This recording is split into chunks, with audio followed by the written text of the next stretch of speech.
were by far an outstanding bid to take the game over, and we have full trust that the Saskatoon Berries are going to put on an exceptional weekend.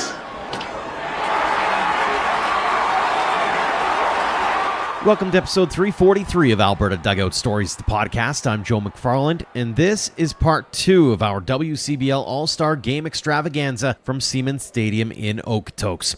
Earlier in the week, you heard part 1 focusing on the players and the action on the field. This time around, we're focusing on the off-field discussions and big news from the first two-thirds of the season. Maybe the biggest piece of news from the weekend was that the Saskatoon Berries have been announced as the hosts for the 2026 All-Star Weekend. Yes, you heard that right, weekend. July 18th and 19th at Next Gen Patch at Cairns Field. Over the last few years in Okotoks, it's been a one-day event, but with potential weather delays as seen this year, travel, and maybe a desire to expand the festivities even further, the league has decided to have it as a two-day event.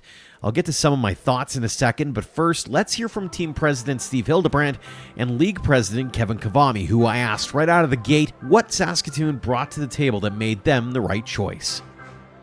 They put in an excellent bid and an excellent outline for a weekend of celebration of the game of baseball, the community of Saskatoon, embracing their new brand in Saskatoon, and also bringing the game to Saskatchewan, which is important to the league.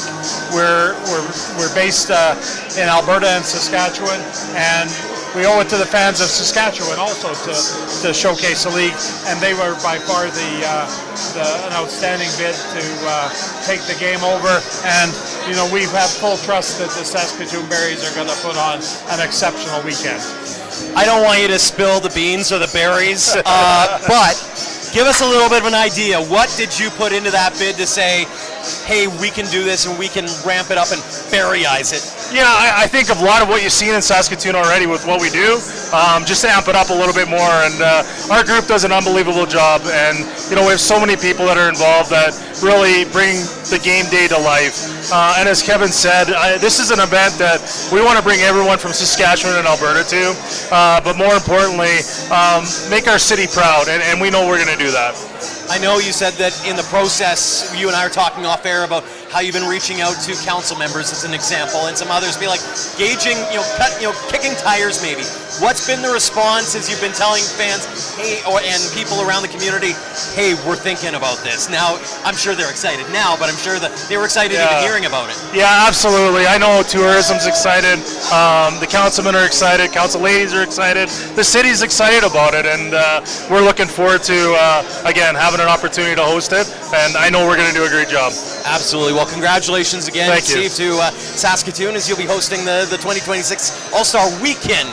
Yes. I bet you're looking forward to a couple of days in Saskatoon. Absolutely. Come on out. If you head to albertadugoutstories.com and saskatchewandugoutstories.com, I wrote an opinion piece back on Monday about the decision, which I think is a good one, as the league needed to move the game to Saskatchewan, and the way that Saskatoon has burst onto the scene makes them the right choice, especially as Regina is looking to build a new stadium, while the other three markets might need some more time to figure out how they would operationally do it. I also think we should be throwing some flowers to the Okotoks Dawgs, who have done an incredible job of hosting the event over the last 4 years and set the bar extremely high. Managing Director John Ircandia, All-Star Game Chairman Tyler Milton, and the entire team deserve credit, especially from those who claimed Okotoks gets everything. Now, the move to Saskatoon opens the door for other teams to put in their bids in the future. If I'm the WCBL, I'm looking at Sylvan Lake, who has said they're interested, as well as Medicine Hat and Lethbridge, as communities that would really rally around the annual league showcase, and they all have great baseball scenes. Enough from me, let's get back to the news and the interviews from last weekend's All-Star festivities. As host of the broadcast, I had a few conversations during the course of the day on air that we're once again bringing you here on the show. We'll start with League President Kevin Kvame, who joined me at the top of the pre-Derby show on the concourse for our annual State of the League discussion. It started with a question about Blair Kubicek, who received the league's first ever Legacy Builder Award prior to the game at the referral of the Dawgs' John Ircandia. He came up with the idea of honoring Blair for all of his tremendous work over the years in baseball in Canada in general, and specifically here in Alberta. He was the founder, head coach of Prairie Baseball Academy in Lethbridge. wearing it today in his honor. Yes, you got to represent. You got to represent. And of course, built Lloyd Nolan Yard down in Lethbridge, and a lot of people don't realize how instrumental he was in Siemens Stadium here, as one of the builders of Siemens Stadium, the kind of the architect brains behind the operation from that standpoint, and was traveling back and forth from Lethbridge to Okotoks as Siemens Stadium was being built, and then a wealth of other experience and consulting and things around Alberta baseball that legend is appropriate for him. And a builder. He is a builder. 100%. Well, we're looking forward to chatting with him, and of course welcoming him to Siemens Stadium at field level a little bit later on during the day today. A whole lot to get to, Kevin, but I want to start off, you and I talked on Canada Day. Let's revisit that a little bit. In terms of your state of the league, where are we at? How are you feeling? What's the conversation maybe around the Board of Governors table right now as we enter the second third, I guess, of the regular season? Well, I think it's going to come down to some great playoff races over the next 2.5, 3 weeks, leading up to the start of the WCBL playoffs there on August the 6th. Races for final playoff spots, races for seeding in the top spots. We've had some great battles over. The Saskatoon Berries made their trip to Okotoks Lethbridge environment the last 4 nights, and there has been some great ball games with them. So the final's going to be, likely, some of those top teams in the East or West are going to battle it off in the final come August 14th. So it's going to be a great race to the finish, and then it's going to be an even more exceptional playoffs. Off the field, all eyes are still on Spruce Grove as they try to get their ballpark finished off. Constant delays and weather delays and trying to reshuffle construction people around has really put a damper on the Energy City Cactus Rats season, where they've been road warriors, like extraordinary road warriors throughout the year. But the ballpark looks tremendous as they get to the finishing stages. But unfortunately, it sounds like they won't be able to get fans in this year. But they hope to play some games on the field right at the end of the season to christen the actual playing surface. So that's, I guess, the biggest disappointment we've had this year, is not being able to christen that ballpark as was originally hoped. But I guess there's 2026. And then we have a big announcement coming later in the show, Joe, under lock and seal, the location of the 2026 WCBL All-Star Game, and look forward to making that announcement. Yeah, so you'll want to stay tuned to Flow College for that, coming up after the Home Run Derby, kind of around that 6 o'clock time, so make sure you set your alarms for that. It's felt like on the field, I said it last year, and I feel like it's the same thing. As much as there's a little bit of disparity between, especially like you look at Saskatoon versus, say, Swift Current and Weyburn, there's a lot of competitive ball. It feels like any other team can beat any other team on any given night. How satisfied, I suppose, are you with the level of play and the level of recruitment that you've seen from all of the teams this season? I think some of the top clubs in the league, have done a great job of recruiting. I think all of them probably bemoan a player here or a player there, but there are at least 6 or 7 teams in that top tier that are really competitive every single night and have winning records to show for it. And the bottom ones, they surprise you quite often with a win here and a win there, and very competitive in other games. So they're not far off. They're only 2 or 3 players away from that, and so it's not a matter of bringing the top teams down in level to equalize it. It's a matter of finding ways to lift the weaker teams back up some more with a little bit more talent, and the more the WCBL gets exposed to the mass amount of colleges and universities around North America, the better the talent pool will become. And I see those teams being able to elevate themselves. And what they really need, they need fans in their ballpark. I mean, you look at what Siemens Stadium can do for the Okotoks Dawgs, what Karen's next-gen patch at Karen's Field can do for the Saskatoon Berries, the new park in Sylvan Lake.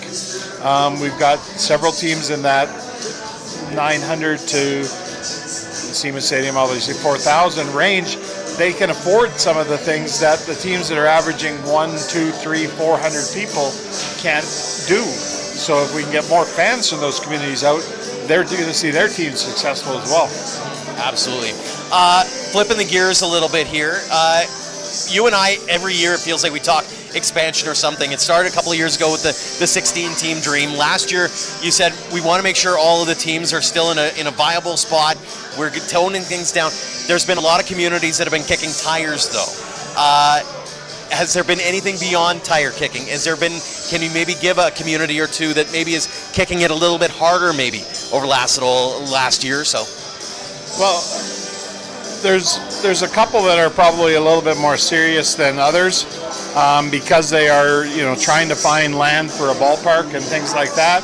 But, until we actually have a land deal and a partner, I really don't want to go too far down that road at this point in time. Like, we want them to do it right so that, they come out of the gate like Sylvan Lake did or like Saskatoon did. So I think that there are opportunities out there, and we encourage them to reach out to the league if they're interested. But at this point, there's nothing imminent because there's no real ballparks that are imminently capable of hosting a team at this point.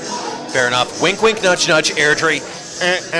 I've been kicking tires. Not that I don't have a big enough wallet, to be honest. But I can say that there's been some interest and some people going, hey, you know what, that'd be a great city for it, and I couldn't disagree. Airdrie would be an awesome city. It would be I'm not going to lie about that. And we have appeared in front of the Airdrie Council about the interest in a team, and they would be an absolute rival to this program. You'd have the battle of outside Calgary going strong throughout the summer. Absolutely. There's a big name in the WCBL. In particular, we're standing in the stadium now. The great Don Seaman passed away in the last couple of weeks here, just shy of his 100th birthday. A visionary, a key piece to making this stadium happen, DuVernay Fieldhouse. What did Don Seaman mean to the WCBL and to the Dawgs in your eyes? Well, I think that Don Seaman had a vision, with the Okotoks, with then the Calgary Dawgs, and somebody like Don Seaman is not going to be told no, and he's going to basically set the goal that we're going to have a professional-looking run summer college baseball program and do what you have to do to make it happen. And kudos to John Ircandia and the rest of the Ircandia family and his supporters for using that vision that Don gave him to create Seaman Stadium and everything else that is now the Dawgs program. A couple more for you before we let you go. First off, we are in Okotoks. It is All-Star Weekend. How excited are you to see another packed house and to see the best of the best being spotlighted here on a, hopefully, clouds stay away, on a beautiful Saturday afternoon and evening? Yeah, it's a celebration of the game in Western Canada. Alberta and Saskatchewan put on these 336 regular season games, and some of them are up and down and all that, but you bring the best of the league out for one weekend here at Seaman Stadium, have a home run derby, have a game, and you see the level of talent that communities around Western Canada get to experience every summer. It's just awesome, and it's no wonder we went over 400,000 in fans last year. People, a funny story last night in Lethbridge. One of our media people there was interviewing a person from Stavely, Alberta, and he was an older gentleman, and he was at his first WCBL game in Lethbridge, and he loved it. He says, I never knew this existed, and he said, I'll be back many times in the future. We have to capture those people. We have to get out there, and people, bring your friends, bring your neighbors to the ballpark to see what exciting level of play this baseball game can bring into WCBL. It's funny you bring up the rural side of things. I know Stavely's rural, so let's talk about that just for a brief moment. You and I talked about it during the Canada Day game as well. It worked out randomly well. Rural Roots, June 8th in Oyen. beautiful to be able to celebrate that community, celebrate 30 years since the Pronghorns won the first Alberta-based Saskatchewan Major Baseball League Championship back in 1995. Now that you've been able to take that step back and take that breath and go, okay, that was pretty cool. Has there been conversations? Have there been maybe some tire kicking from communities about, hey, what could 2026 bring? Yes, we are going to be forming a Rural Roots Committee in the league, the operational committee to identify a location for a second game in hopefully 2026. So we're excited about trying to find another community that can put on an even better show than Oyen did and go beyond that, because there's lots of communities around that, a Sunday afternoon game with, I know a lot of them don't have lights or anything, but a Sunday afternoon game, they could get the field looking amazing as the crew there in Oyen did for the first ever one. Absolutely, and I may or may not have written about North Battleford, wink wink, nudge nudge. I think you could do a fantastic job of that, but I'll leave it up to the WCBL to find that. I don't have a vote, to be honest, but the communities will stand out no matter what. So Kevin, really appreciate North Battleford, call Joe McFarland if you're interested, and he'll pass along the words. Yeah, absolutely. Next up is the host with the most. Okotoks Dawgs Managing Director John Ircandia and his team have done a fantastic job of hosting the All-Star Game over the last 4 years. They've set the bar high for it and for baseball in Canada as we discuss not only the Dawgs' success, but the academy programs and the legacy of Don Seaman, who passed away recently at the age of 99. How's it feel to have the league back in your home, in the doghouse? Well, we're always happy to host the league. With the kind of fan support we have here, we're sort of a logical place to hold the event.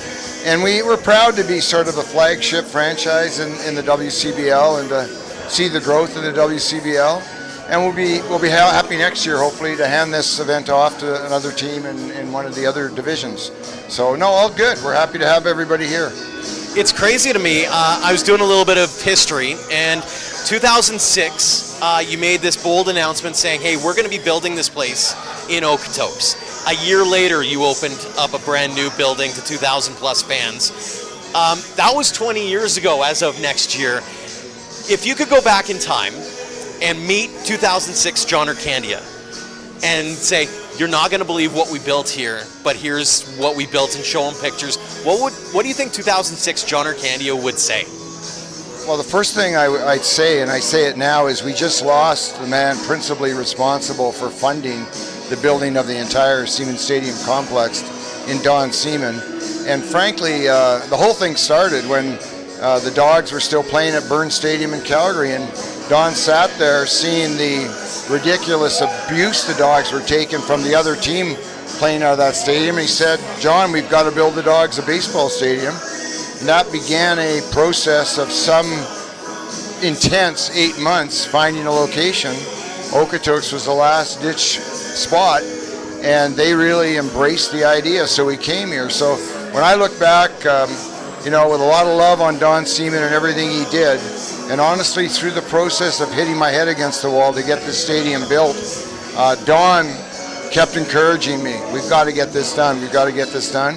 And so 2025 or 6, John would say, you can do it. Just keep hitting your head against that wall. It's all going to happen. I'm glad you brought up Don Seaman, because I did want to ask you at some point during this conversation is, what did he mean to this Dawgs program? Well, really, the Dawgs program would have died but for Don coming up with a concept that, look, we'll build this. He challenged me to go find the perfect facility, which me and a few friends of mine did, traveling around the states to find the exact right fit for a smaller community, and we identified this exact stadium that was somewhere else. We modified it, brought it back, showed it to Don. He said, let's build it. End of story. And so his brother Doc came aboard, and just like that, we suddenly had $20 million to build this state-of-the-art facility. So it was a painstaking, hard, a lot of passion, energy went into it, but we couldn't be more thrilled. We've been thrilled from opening day here with community support and with the buy-in generally of the facility. And you see the results. You've been here enough times to just see how ingrained the stadium is in the community. And really, I really feel like the Dawgs and this stadium playing in Okotoks has really created a path for the entire growth of the WCBL, and it's happening. And we're just thrilled. We're looking forward next season to playing in Energy City. I'm looking forward to there being a new facility in Regina, not too far in the distant future. And it's nice to have Saskatoon back. So there's great things going on, Joe. We will be talking about Regina in a few minutes here. It's not just the Dawgs, though, here. You've got the academies coming off, that black program, the 18U black team, coming off an incredible season. You've got Tim Piazantine getting drafted. You've had draft picks virtually every year the last few. How cool has it been in your eyes to see the maturation and growth of the programming that you have in the academies? It's been very satisfying, and that's the part that really surprises me, because more than anything, the academy program drove the college program. Without the original Dawgs and the original youth program, there would have been no college program, no need for the stadium. So we grew from the academy up, not vice versa. And I'm really pleased at the work of Hollick and bringing in Luke Pode and Brett and Guthrow, Jeff Duda, all these players that came through our program and came back and really have created sort of a headquarters of baseball knowledge for the youth game that's just phenomenal, and now is nationally recognized. It was a real thrill to see Jamie Campbell with JP Morosi of MLB on the Blue Jays Central, or the pregame show for the Blue Jays, talking about JP said that team's my favorite team, Okotoks Dawgs. So it's now nationally recognized, and you know what? It should be. I mean, the opportunities that our coaches create with these facilities for our players at the high school level it's unreal. It's hard to beat, really. Mm-hmm. And not only that, they're feeding this current college team as well. You've got a lot of young talent that's doing very well for this team that is at the top of the division. How happy are you about the performance of your team to this point? 1, 2, is that a loaded question? Yes. And then beyond that is, what do you think needs to happen in the next few weeks here to make sure you're completing the 4-peat? Well, we've lost a lot of pitching along the way, so it'd be nice to have some pitching. And in some ways, I've been shocked that the pitching we get off our top high school academy team is arguably the best pitching we have. But no, I think the teams, we've got a solid group. We know that we can put 9 guys on the field that can play with anybody. I think 2 of the best teams in the league we just saw in Saskatoon and Regina. We swept Regina, split with Saskatoon. They can beat us, we can beat them. And then, you never know, Lethbridge has had a strong year too, and they've got some good pitching. So it's really, there's some strong teams around. And you can't ever discount the Fort McMurrays and the Energy City teams.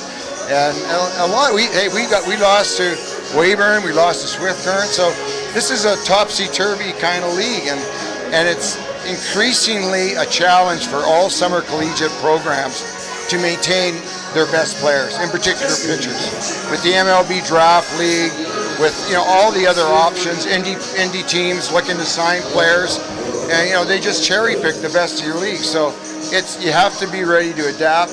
Right? It used to be you adapted, made changes, brought in talent, recruiting in the off season. Now it's in season you have to adapt. Pitchers got hurt, pitchers got taken by another league or another team, somebody got drafted. So you've got to be ready. You really have to have some good recruits on your coaching staff. And luckily, our guys are really connected with a lot of colleges. Andy Peterson, who's head coach at Lynn Benton in Oregon, so he played at Oregon State.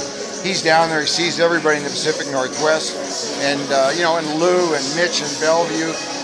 We've got a lot of connections that help us to supplement the roster. So I'm pretty happy with where we're at. I think we've got as good a chance to 4-peat as anybody.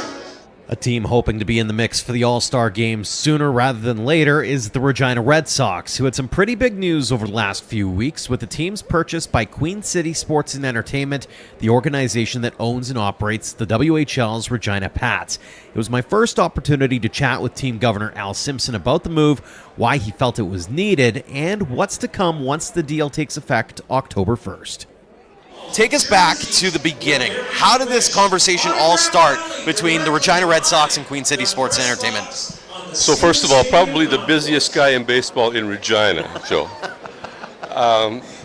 Yeah, well, it all started, I guess, when I joined the Red Sox as a volunteer in the COVID season, and quickly was part of a club that needed a little bit of cash to stay solvent. So we got that taken care of, and then just over the course of time, it became apparent to the board and to myself that operating in Regina as a non-profit just wasn't going to get the club where it needed to go. And so, slowly but quietly, the board and I and Gary decided, you know what, it's time to go private. And so I started kicking tires on the buying the club, and I thought that it's probably best if the Red Sox could join up with the Regina Pats, because that's a multi-sport model is where a lot of sort of clubs are going, right? So you have the Pats administration with the WHL, and that staff and that administration have a little bit of downtime that corresponds directly with the WCBL season. And so I approached Sean Semple about 2 years ago. And Sean said, you know what, that makes a lot of sense. Let's see if we can get something done.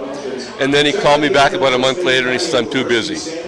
So that percolated up until about another 6 months ago, and he called me back. I was at the lake and said, you know what, Al, let's buy the team if we can still get that done. So we kick-started that, and here we are today. We're going to take over the club on October 1st of this year, and that's simply because the club's year-end financials are at the end of September. So that's why we're going to do that. So it's an interesting time for the Red Sox. I can only imagine. There's a lot of things that are in flux, and I'm curious, when you mention we need to get to a certain point, what's that point? What was getting in the way, or what do you think that team is, or what the Queen City Sports and Entertainment will help the Red Sox get to that next level? What are you looking for in particular? Well, I think private ownership has the resources and the ability to finance and build things that a nonprofit just can't do. Like, the nonprofit doesn't have the financial maneuverability.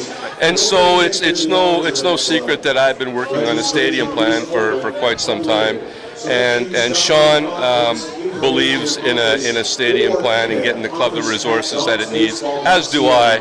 So it'll be the availability of financial resources to the club to be able to not only work on a credible stadium plan, but also just to help the club with recruiting and that sort of thing. The teams that are operating in the West are, I would say, by and large, a little bit further ahead in terms of what they do on a day-to-day basis to promote their clubs, to recruit baseball players, the promotion of their clubs, and all good stuff. And I've told people, I think the West Division is approaching the business model of the WHL.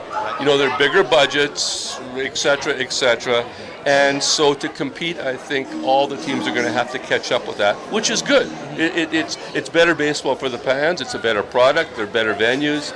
So all in all, Sean and I like where the WCBL is headed. I think there's a ton of opportunity ahead of us. I guess there's a graveyard of opportunities, but you got to execute, and hopefully we can in Regina. Obviously, you mentioned the stadium piece. Is there a piece, and I'll use this example, reaching out for some sponsorships for the Regina Red Sox, and who do I get on the email? It's Gary Brotzel. I'm like, Gary wears 75 hats. I know you wear 75 hats. Is there one thing that you're really excited about that you're like, hey, I can pass this hat off to someone within Queen City Sports Entertainment and go, you can handle this now? Well, I mean, I don't do as much as Gary does. I mean, he is the jack of all trades and the master of many as well. So I think the club is going to be in a much better position when Gary can hand off sponsorship. Yeah. And so now you've got the dual marketing capability of the Regina Pats and the Regina Red Sox to cross-promote things. And if you're an advertiser, or you're a sponsor of the Regina Pats, perhaps you'd like to join the Red Sox team as well. Wink, wink, nudge, nudge. Yeah, exactly. So that's one aspect of it. There's cross-promotion with ticketing, which, Gary had to kind of take care of with Sharon Clark. And then just the day-to-day game day operations. We were hiring on contract some of the folks that work for the Regina Pats, but now we're going to get the integration, and so I would say game day operations, ticketing, sponsorship would be three things that private ownership, and especially with the Regina Pats being part of that private ownership group, can help the Red Sox grow. Final question for you on the stadium side of things. Give us a little bit of the rundown. Where are you at in that? Is it kind of, hey, let's put it on the back burner until October 1st and then we go full steam ahead? Or where are we at with that? No, not at all on the back burner in any way, shape, or form. About 6 months ago, the city of Regina came to me before I had Sean and I bought the club. Came to me and said, "Would you cost share a feasibility study and see if there's support for a stadium at what we call the rail yards in Regina?" And I said, "Time out. I've cost shared 3 studies with you already. If I cost share this one, you have to put some skin in the game." Yep. So they said, "Sure, if you can find $5 million of support, we'll put in $2.5 million, and we'll give serious consideration to giving you the land to develop the stadium." So DCG, we hired a DCG Philanthropic. They went out and did the study. In the course of their work, Sean and I participated in that study and were interviewed. And we simply said, look, there's 17 acres at the rail yards. You need about 7.5 to 10 for a ball stadium, depending on what other amenities you want to build, field house, et cetera, et cetera. We'll develop that whole darn thing. We'll meet your $5 million threshold, and let's get going. Right. So that's where it stands now. So good news is on the horizon, and maybe I some would hope shovels so. in the ground, I'd assume, before too long? I wouldn't say shovels in the ground. These things still take time. I mean, they're marathons, they're not sprints. You could ask Pat Cassidy about that in Edmonton. But I think the ability, as I said earlier, of private ownership to be able to sort of nudge this forward is a little bit better position than the nonprofit was. And so in that respect, I think we'll get something done. We mentioned him earlier in the show, but Blair Kubicek was honored on the field with the league's first ever Legacy Builder Award. He's the founder and first head coach of Prairie Baseball Academy in Lethbridge, was responsible for building Lloyd Nolan Park, and is actually a member of the Okotoks Dawgs Hall of Fame, as he was a key member of the Dawgs team that developed Seaman Stadium, Tourmaline Field, and Conrad Field. As Kevin Kvame said earlier, Blair Kubicek is a legend in every sense of the word for building baseball in Alberta. What's it mean to you to be recognized by the WCBL as they're going to be doing in just a short amount of time here? It always humbles me. I mean, it's I didn't do any of this to be recognized, to be quite honest with you. I tried to stay incognito, to be quite honest with you, but it's special. Take us back to, I asked this of John Ircandia when I said, take us back to, say, 1995. And if you could go back in a time machine and meet 1995 Blair Kubicek and say, hey, here's what's happened at Prairie Baseball Academy in Lethbridge. Here's what's happened in Okotoks at Seaman Stadium. What do you think 1995 Blair Kubicek would say about what has gone on over the last 30 years or so? Well, 1995, I got hired in August of 95 to be the first coach at Prairie Baseball Academy, and it's pretty much turned out the way I would expect it to turn out. It's what I wanted to happen in this province. It's what I tried to help happen. Wanted to have facilities that kids were going to be proud to play in, and you build them and they will come. There's a lot of truth in that. I bet. How cool is it from your standpoint to see the growth, though? Like, you look at an event like this, for example, with thousands of fans in the stand, thousands more watching online. It's become a production now. I can only imagine what it's been like watching the maturation of this league and even of the CCBC with Prairie Baseball Academy. Well, we were the only academy in Canada. We were the only true college team in Canada at that time. We played all of our games in the United States. My first interview with the Herald and CTV down in Lethbridge was basically, you're going to do what? College baseball in Canada? Are you crazy? Well, maybe a little, but I many years ago, I had a real hard SOB of a father who taught me a lot of tremendous lessons in life, and somehow, way, shape, or form, I got a mantra, as it turned out, from Henry Ford. I didn't know it at the time, but I'd read it someplace. It must have been in one of Ford's biographies, because we were in the automotive industry when I was my dad was in the Navy and blah, blah, blah, and then he bought a service station. And Henry Ford's motto was, if you think you can or if you think you can't, you're right.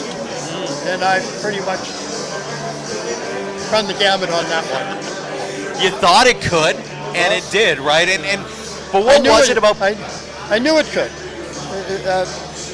If you've got the passion and the will to do the work, you can. A human being can just look at the world. Me doing a baseball academy is nothing compared to landing on the moon or anything. You might have thought of comparison back in 1995, but I didn't. And all we really wanted to do was give. I coached for 5 years in the States, and the reason I coached down there is partly because I was crazy and gave up very, very good business, and my wife came and my son came along with us. But I got offered an assistant coaching job in Seattle. And the reason I took it is for years I'd been sending players to the States and they were coming home at Christmas time, kind of with their tail between their legs going, oh, I'm not good enough. I played there. I played in Missouri in the 60s. I was as good as any of those. I didn't know as much about the game as they did, but I was a good athlete and all that. So when this opportunity came along, I went down. And for the most part, Canadian athletes, especially prairie Canadian athletes, are a hell of a lot more athletic than 90% of the American kids. They got to get in the weight room and do all kinds of stuff to catch up to a farmer's boy, okay? So we just took that under our belt and kind of went with it. And never, ever. Somewhere I wrote a mission statement about the program in '95. Me and a fellow by the name of Keith Jorgensen was one of the board members. He cleaned up the language, but I wrote it, and it's a 9-item mission statement, and there's not one word about winning in that statement. There's not one word about baseball in that statement. It's about community. It's about education. It's about family. It's about learning how to work. It's all of those things. And that's what I tried to do. And look what happened. It's amazing what has happened. What was it about baseball, though, for you? What made you go, this is the sport? Like, it could have been really easy to go hockey, or you're seeing basketball bloom now, or soccer bloom, but you were ardent about baseball. It couldn't have been hockey. I hated hockey. Play it. No offense to hockey fans. In Victoria, one rink, you played at 5 o'clock in the morning. It was cold. No, not my deal. I quit in bantam. Okay, I did play, but I quit in bantam. I played football. I played baseball. My high school, yearbook said Blair Kubicek, and all it said after it was athlete. And that's what I played on the soccer team. I threw shot when I ran in the 4x100. I became an athlete, and then you pick a sport. And my dad was a very minor professional ball player in his day in Victoria. They had a New York Yankees had a minor league club there, and my mom sewed me up a pinstripe uniform when I was 3 years old, and I was a bat boy for a few games there. Hammed it up big time. Got a whole bunch of quarters. I thought I was a millionaire. I bet. And it kind of grew from that. And truthfully, my passion came from the coaches that gave their time to me growing up and teaching me the facts of life, the real facts of life. If it hadn't been for baseball, and God knows where I'd have ended up. I was a little bit of a wild bugger, if you can't tell. Although I've been married for 56 years for the same woman, so I'm not that wild. It's just an homage of them. I can tell you every coach that I ever played for, and I can tell you why I loved them, and I can tell you why. And it was nothing to do with winning. It was about teaching me the way life is. And finally, the guest of honor this year was Canadian Baseball Hall of Fame legend Matt Stairs. It's always a pleasure getting to pick his brain about coaching at home and giving back to the baseball community in Canada.